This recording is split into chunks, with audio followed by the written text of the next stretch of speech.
All right, we've got a visitor today from Logan County. Will you remind me what your name is again?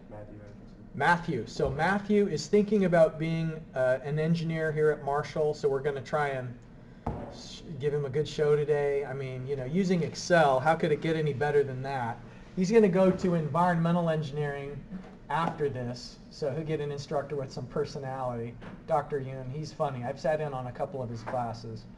But anyways, to begin with some announcements, remember that for homework 12, that assignment is due at 5 o'clock on Friday. And Friday's class meeting is just going to be posted online.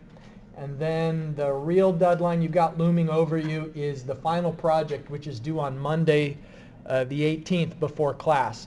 I emailed you a link that is a tool for merging together PDF files. And so what I'd prefer you do, if you can, is merge both your report with your appendices. So that if you've got a nice scan as a PDF of your hand calculations, and you got a PDF of your design drawings from WaterCAD, then join it all together. So any questions about that? Travis, any questions? No? You sure? I was just saying you sent out that email because of me. Well, I wasn't going to say any names, but... All right. So, yeah, and think of the weight that'll be off your shoulders when you're all done on Monday. That'll feel great. All right, so today we're going to talk about standard step method and direct step method. What are those methods for? Do you even remember where we're at in the course right now? We've talked about, so we're in open channel flow. We're trying to understand for a certain flow rate, how deep will the water be in the channel? When conditions were steady and uniform, we used Manning's equation. When we had obstructions or contractions or expansions, we used specific energy. We talked about equations for broad-crested weirs and sharp-crested weirs. What was the name of the equation we used for rapidly varying flow? Person's name starts with the letter B. No, not Bernoulli. Bernoulli's for a closed conduit flow. Poor Bellinger. Nobody remembers the Bellinger momentum equation.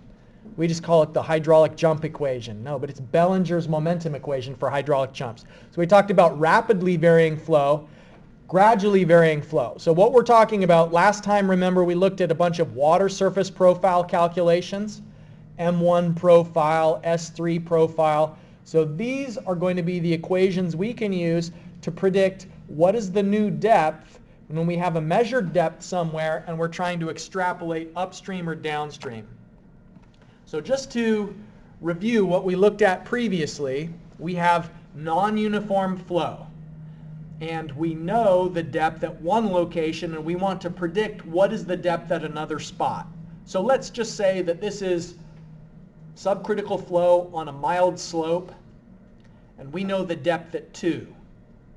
So what we're going to do is we're going to find out how far upstream do we have to go in order to achieve another depth. Because once we classify whether it's an M1 profile, M2, once you classify the water surface profile, you automatically from that know whether the flow is getting deeper or shallower as you work upstream or downstream. It gives us the shape of the water surface from the process equation, and then we use the direct step method to find out what's the actual depth. So this is the equation that we're going to use. dl, the distance upstream, is some change in specific energy divided by the channel bed slope minus the average slope of the energy grade line. So you don't yet know how to apply that equation, but I'm going to show you the spreadsheet approach for us breaking up a water surface profile into pieces and calculating the distance. Okay, so let's say that we've got water that is flowing downstream in a channel and then encounters an obstruction. You can tell that the water got deeper over the obstruction. What do we call that? There's actually two different things we've called it, but they mean the same thing. When there's an obstruction and the water got deeper because of it. Pooling. Good. Another way is we could say that the flow is choked. So because of this choke, the water pooled. It accumulated energy to get over the obstruction. So what we want to know is, how far does that pooling extend upstream? Like, what is the length of the backwater curve? So how far do you have to go upstream of that obstruction to find where the water's back to normal again, back to the normal depth? So the process that we're going to follow through is we're going to look at what is the critical depth. And since this is a rectangular channel, let's take a look at the cross-sectional view of this channel. The bottom width is 7 meters. And we know the end value of the channel is 0.02, so that's defining the roughness, which we would use in Manning's equation. And it's carrying 15 cubic meters per second. So there's a certain amount of water, Q equals 15 cubic meters per second, is flowing through that channel. All right, so we want to calculate the critical depth and the normal depth so that we can classify the water surface profile. And then, once we classify the water surface profile, we'll look to see, does that mean it's getting shallower or deeper in the upstream direction? You've already got a sketch that kind of allows you to see that as you go upstream, it's getting shallower because it's getting closer to the normal depth after there was pooling. And in this method, the direct step method, the maximum elevation change that we should use in a single step is 0.5 meter. So we'll look at how much the water depth is going to be changing with that. So let's just begin by calculating the critical depth and the normal depth. And like we did last time, rather than having you crunch the numbers on this, I'm just going to pull up the calculations and show you them, because you're an old pro at this point with the normal depth and critical depth, and that'll allow us to spend more time on the new stuff. Okay, so here's this channel. That's not the right one.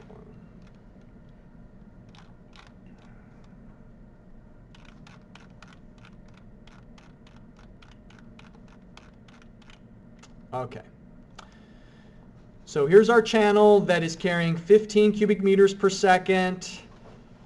We've got a known roughness value. Here's the channel slope. Okay, so first of all, critical depth. We've got a rectangular channel that's carrying 15 cubic meters per second in 7 meters wide. So lowercase q is the flow per unit width. And based on that, we know the critical depth is 0.7764. Now remember that when you're classifying the water surface profile, there are 3 zones. Okay, so what we know so far, y sub c is 0.7764 meters. So that is the depth up to this critical depth.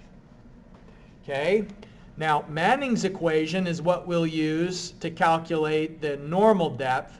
What about this tempting little equation, though? This was a question that we got last time. Where was...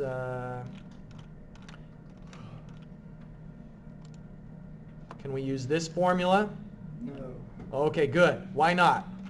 It's not very wide. This channel is not wide. The technical definition of wide, 20 times wider than high. That's just for channels. So it's not a wide channel, so we can't use that abbreviated formula. We have to use the full version of Manning's equation, and when we do that, the normal depth is 1.195. You know, we put it into solver with the flow rate on the left-hand side, the roughness value, and so on. So let's put that into this sketch now.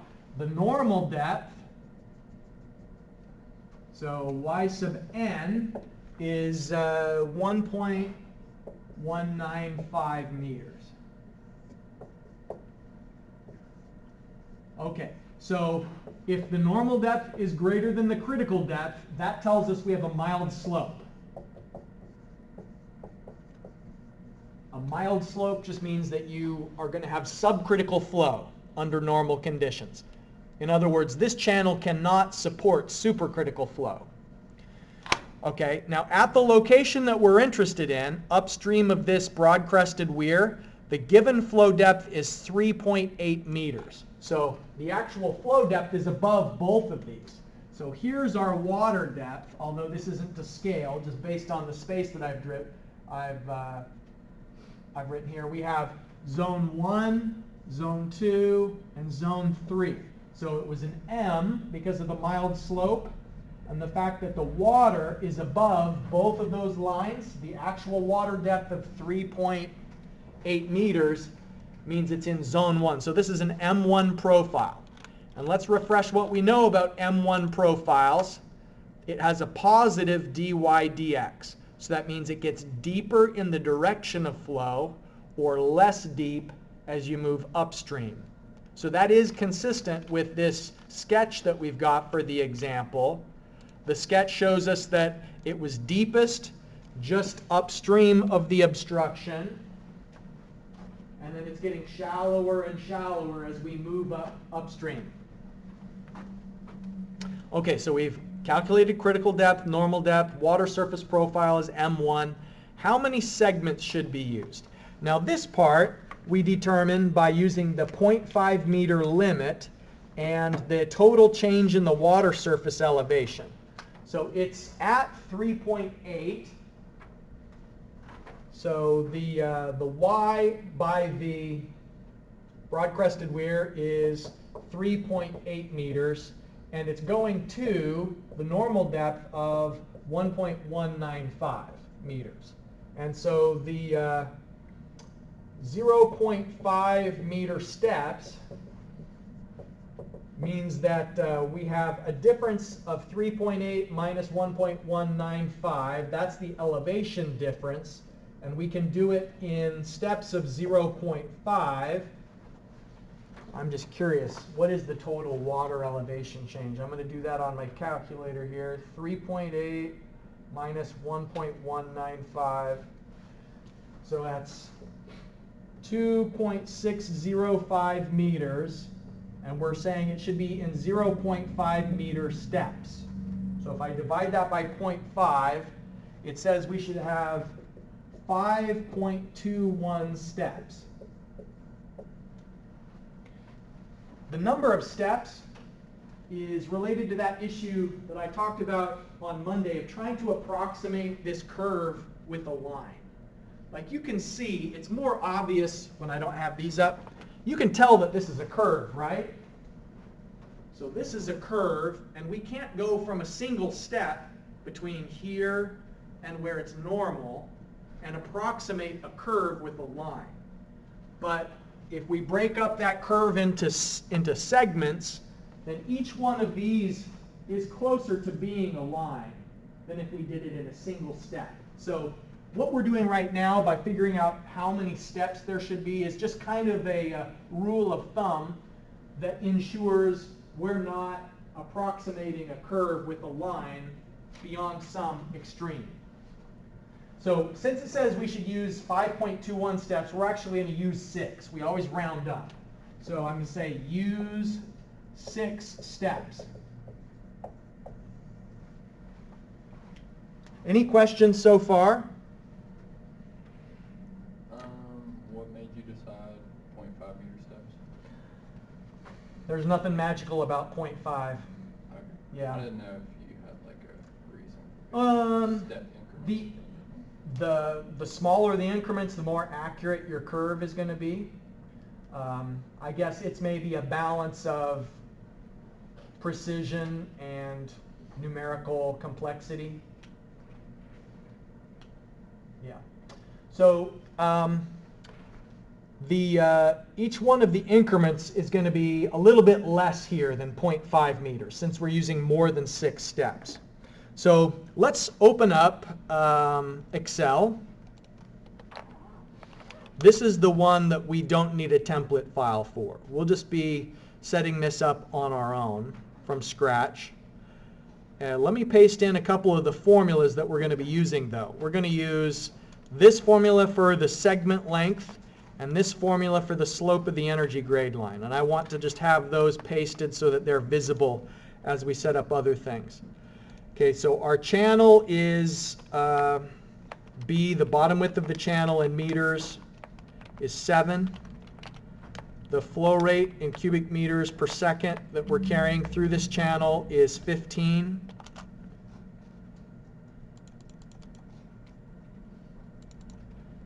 The slope of the channel is 0.0015. Let me just make sure that I got that right. Channel slope 0.0015, yep. And then the roughness, according to Manning's equation, 0.02. So that's what the channel is made out of and how rough it is. Okay, we want to have a location where we specify the depth of the water, the area of the channel, the velocity of the water. So just put in these same column titles that I'm doing. The specific energy in meters, the delta energy, so I'm going to call this delta energy, hydraulic radius, I can't stand having it actually say delta. I'm going to put in the symbol. I'm just too picky.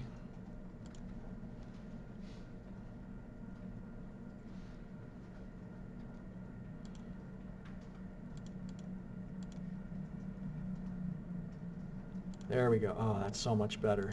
Yeah. Delta E, which will also be in units of meters, by the way.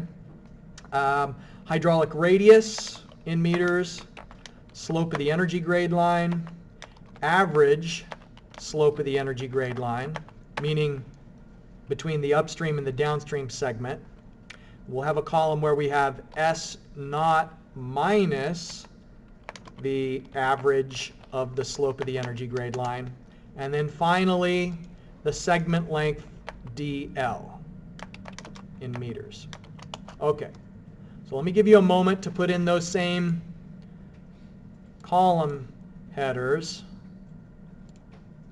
And let's be sure to save our work so we have access to this later. As you're working on the assignment, having this example solved, I think, will be useful for you. So this one that we're doing is the direct step method. Now the direct step method can only be used if the upstream and the downstream channel segments have the same geometry and width. So you could only do this for a prismatic channel that isn't changing its width. If we do have a channel that's changing width in the direction of flow, then we have to have a more sophisticated tool.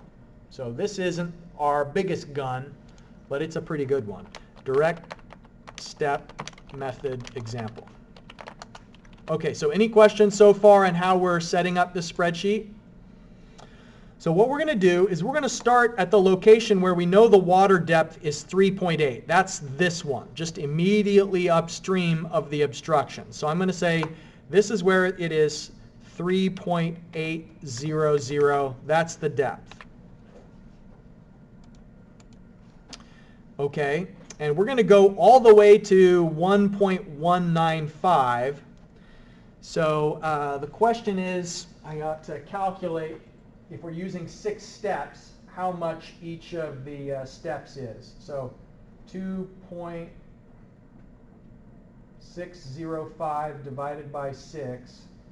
So each one of the steps is going to be a reduction in depth of 0.4347 meters.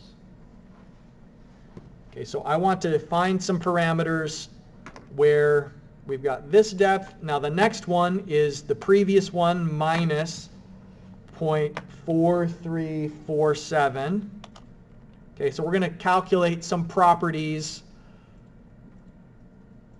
on the sketch. I'm calling it Y6. So Y6 is we're going to find out how far is it upstream to where it is this depth. That's what the DL is calculating. Is we know somewhere along the line it's going to be that depth because it's going from 3.8 to 1.1. So somewhere it's going to be 3.3 meters. We're just saying from the point that it's 3.8, how far upstream till the depth is 3.3. It's got to be somewhere, just how far. And there's going to be another spot where we're going to go this minus our 0.4347. Oh, I think I've typed it in wrong.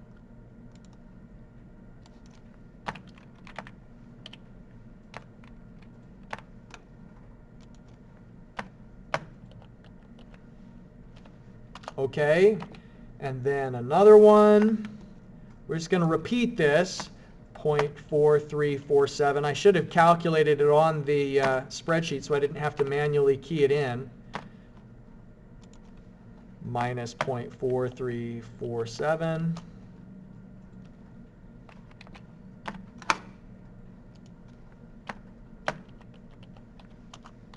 Okay, now the last one will get close, but won't be exactly the depth that we need. Let's just see. This minus 0.4347. See, it says 1.1918. We want it to be 1.195. So I'll just type that in for the last one. 1.195. Okay, so what we're going to be doing is we're going to be calculating a distance.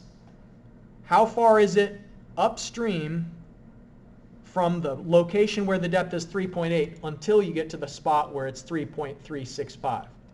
Okay, so to do that, we have to calculate what is the cross-sectional area at each of these locations. So for a rectangular channel, the cross-sectional area is the width multiplied by the depth.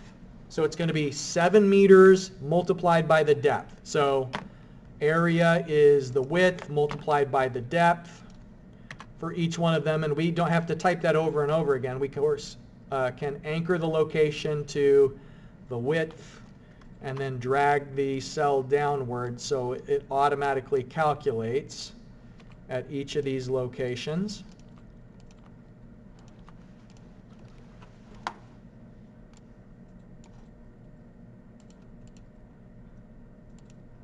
All right, so we've got areas. What about velocity? What's the formula for calculating the velocity when we know the flow rate and we know the cross-sectional area? Q, right? Good. Equals Q, which we will anchor, divided by the area. Okay, so we've got velocities at each of these locations. I'll delete. You may wonder why I put in that space between rows. You won't have to wait long to see why we did that. Now, you'll notice that I'm just decreasing the decimal here just to make it a little bit easier on the eyes. You know, like if you've got all this nonsense, insignificant figures displayed, it's just harder to see what is important. So all the precision is still there, but I just am not displaying it. Okay, specific energy is depth plus velocity head. Okay, so it's going to be the depth plus v squared divided by 2g, which is the velocity head. So v squared divided by 2 times 9.81, which is g. Okay, so we've got the specific energy for each of these locations. If we drag the formula downward, I don't need to anchor anything.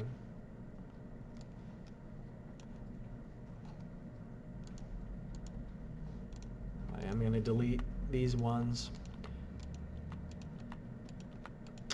Okay, so any questions so far? This is just kind of the preliminary setup, and what we're doing is we're finding out how much specific energy is there at each of the locations, these midpoint segments. So we want to know how far is it from here to here. Overall, how far is it till you get back to the normal depth? When it says the length of the backwater curve, that's saying how far upstream of the obstruction do we go to get back to normal depth? The delta E between these 2 points is just equals the smaller minus the larger. And what that means is that when you go upstream from the place where the depth is 3.8 to the place where the depth is 3.3, you've decreased your specific energy. That's why it's negative. Okay, and I think we can drag this down, and what it'll do is calculate the difference between, for example, here. Let's just double check and see if it's looking in the right spots. It's finding the difference between the upstream and the downstream specific energy. So how much did the specific energy change between these points? Okay. Now let's calculate the hydraulic radius at the location. Rectangular channel, hydraulic radius is the bottom width plus 2 times the depth. That's the that's the wetted perimeter. So hydraulic radius is the area divided by the wetted perimeter. Maybe just to simplify things, I'll even put in another column that is wetted perimeter so that I don't have to embed it in my formula. Okay, so wetted perimeter is the bottom width plus 2 times the depth.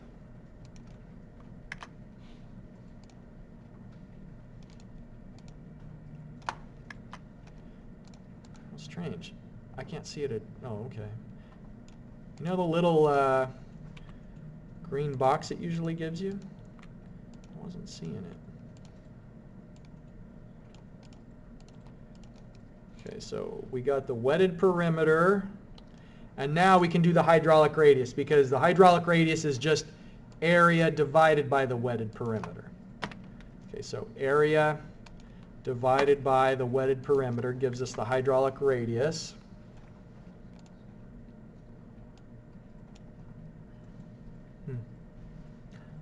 You know what I'm talking about? How normally it would have like a little green box down here, like where you grab onto? I guess maybe they've changed Excel, because I don't see that anymore.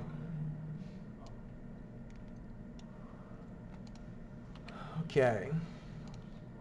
So now we've got the hydraulic radius at each location.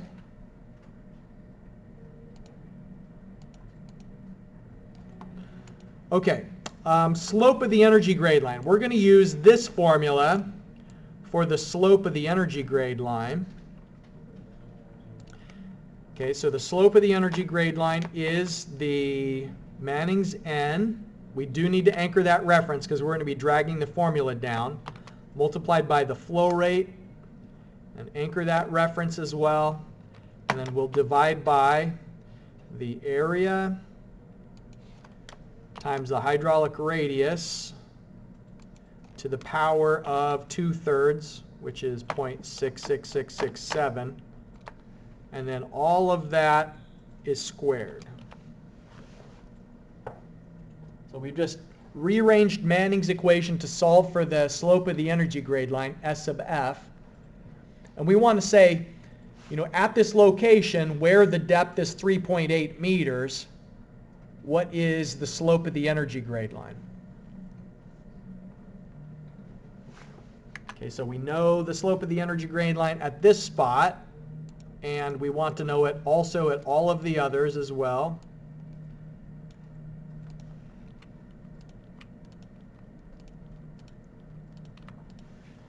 And now the average slope of the energy grade line, what we're doing is, remember, we are trying to find out how far is it from Y7 to Y6. Like, what's the distance here? And so we know the slope of the energy grade line at Y, the slope of the energy grade line, at Y7, and also at Y6. So we're going to find out the average in the middle and use that to be the basis for our line. So we're approximating this curve by a line, but we want to know what's the slope of the water in the middle.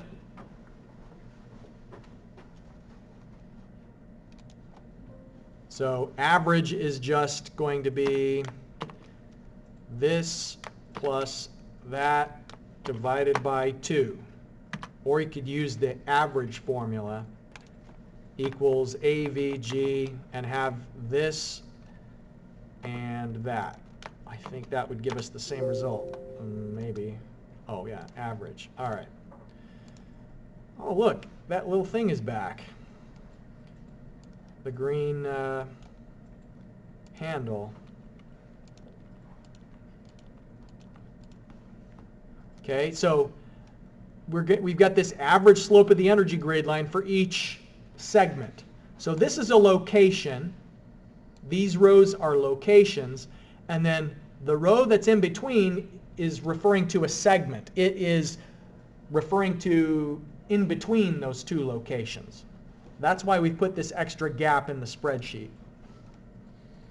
All right, so then this column is going to be the channel slope minus the average slope of the energy grade line. So here's the channel slope, which we'll anchor, minus this average energy grade line between the two segments.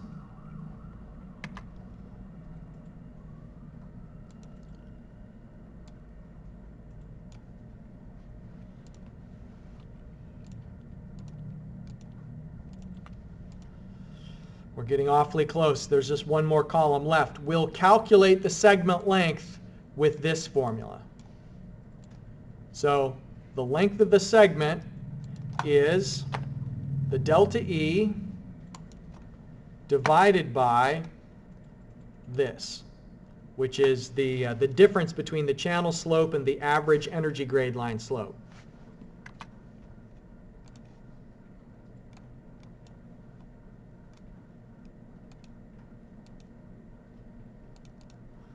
Okay, so minus 300, that means upstream a distance of 300 meters.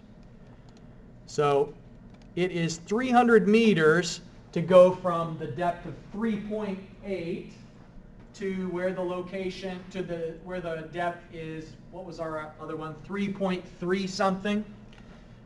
So it's 300 meters to go from where the depth is 3.8 to 3.365.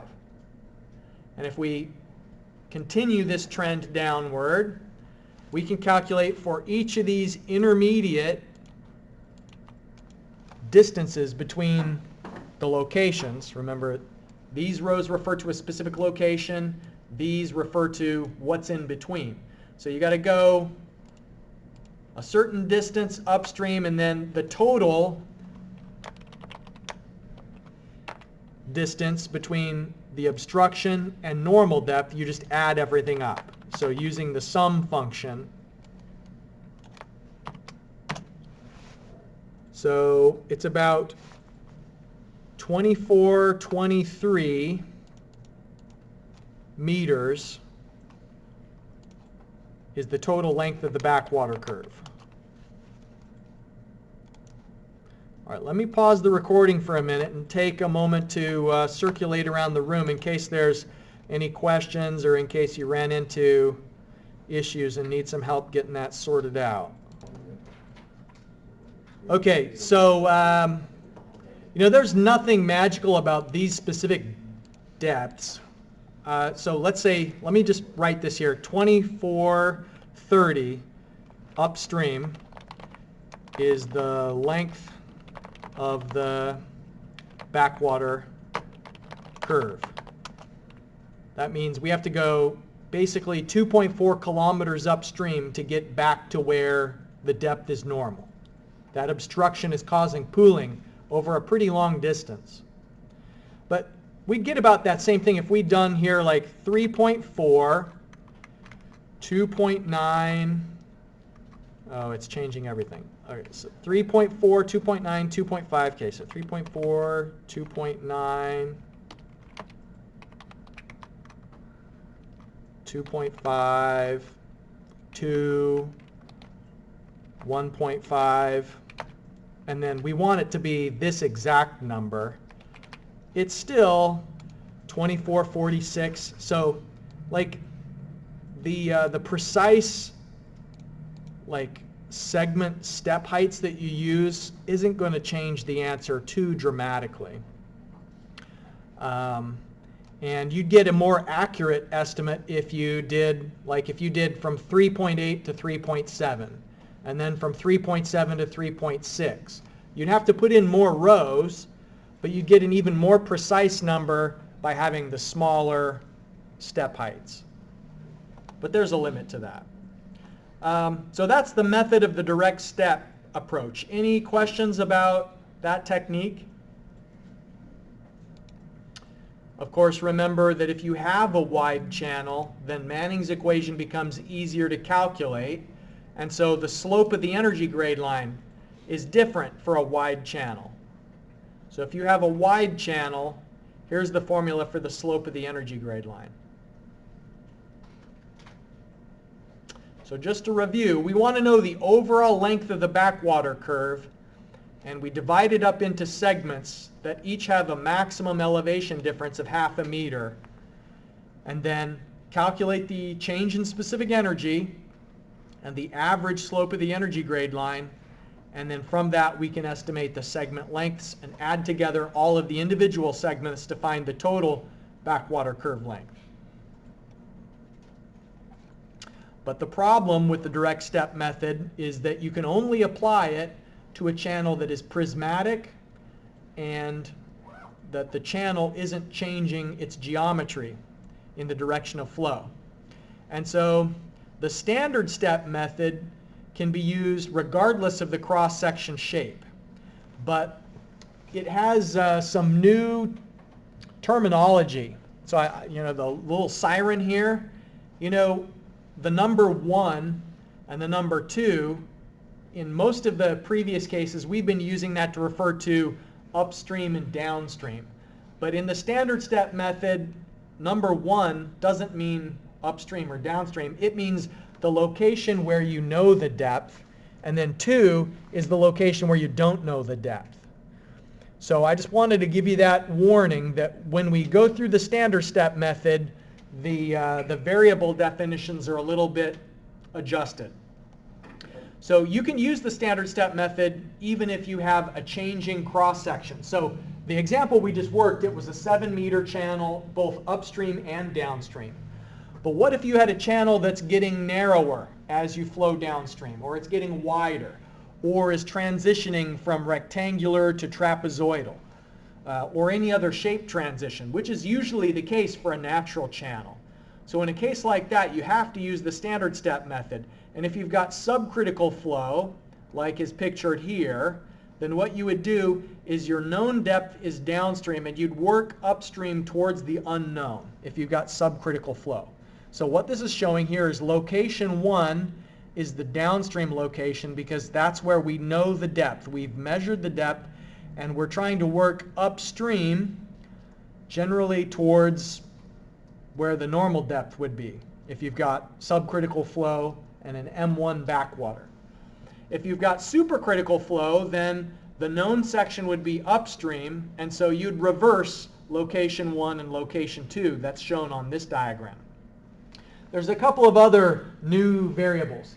Here, what's called WS stands for water surface, and you can see that that's the combined elevation of Z, which is the channel bed above some datum, plus the water depth.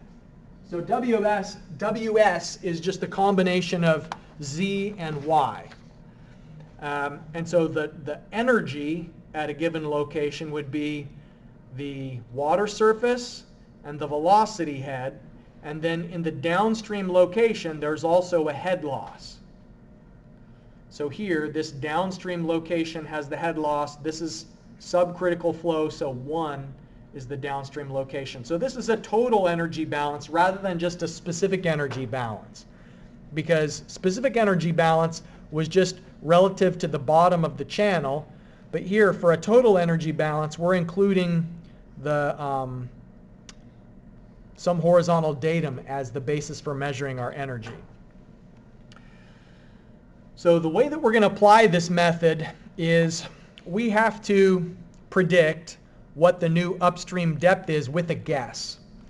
You remember when we did that, when we, for example, didn't know the amount of head at the junction of 3 reservoirs. We started with a guess.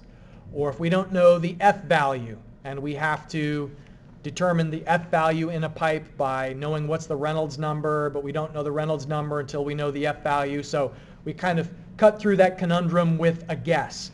The same thing is true in the standard step method, is that numerically the only way for us to proceed in calculating what is the depth at 2 is by starting with a guess of the depth at 2 and then looking for whether the energy balance is honored there. So using the template file that's loaded on Blackboard. We won't get to it today, but it'll be the first thing that's included in the video for Friday's class, is an example where you start with a guess of what is the water surface elevation at the upstream location.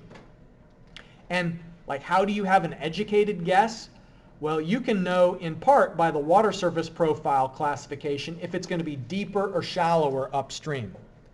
You know, if it's an M1 profile, then it's going to be shallower upstream, and so you'd want your water surface assumption to reflect that. Then, based on the guess, you start to calculate things like the observed head loss, the calculated head loss, which uses Manning's equation and the difference in velocity heads, and then you compare the calculated and the observed head loss to see if it's in balance. And if the two are equal, then that tells you that your guess of the depth was correct. But if they're not equal, then it gives you an indication of how you need to update your guess and then make another iteration. So this is an iterative process where you make an assumption and then you do a correction. Like, do you remember when we were doing the Hardy-Cross method for calculating flow balances? Is that with each iteration we got closer and closer to knowing the true value. And the same thing will be true here. We'll start with a guess for the depth at 2, and we'll find out that our initial guess wasn't right, but our calculations will tell us if we should make it deeper or shallower for our next round of calculations. And so we'll update our new water surface at 2 by using the average between the previous guess depth and an updated guess that is indicated by the head loss calculation. So it'll be an iterative process where we close in and gradually converge on the actual depth at the upstream location. So this step-by-step process is what's behind the workflow implied by the spreadsheet template. You know, we do things in certain orders because that's the order of calculations that is going through the energy balance. So we're out of time for today, but this is the example that we'll tackle for that recorded lecture on Friday, the first taste of the standard step method. Any questions before we finish for today? About the water surface equation. Uh-huh. You had a little note. Go to the slide above that. It says HL is with the one side because it's subcritical. So if it's supercritical, is it on the right side of the equation? Yes. Yep. Yes, because if it's supercritical, then 1 is upstream and 2 is downstream. And so, you know, head loss is always on the upstream side of the equation. Good question. All right, that's it for today. I'll see you face-to-face on Monday because Friday's class will be recorded.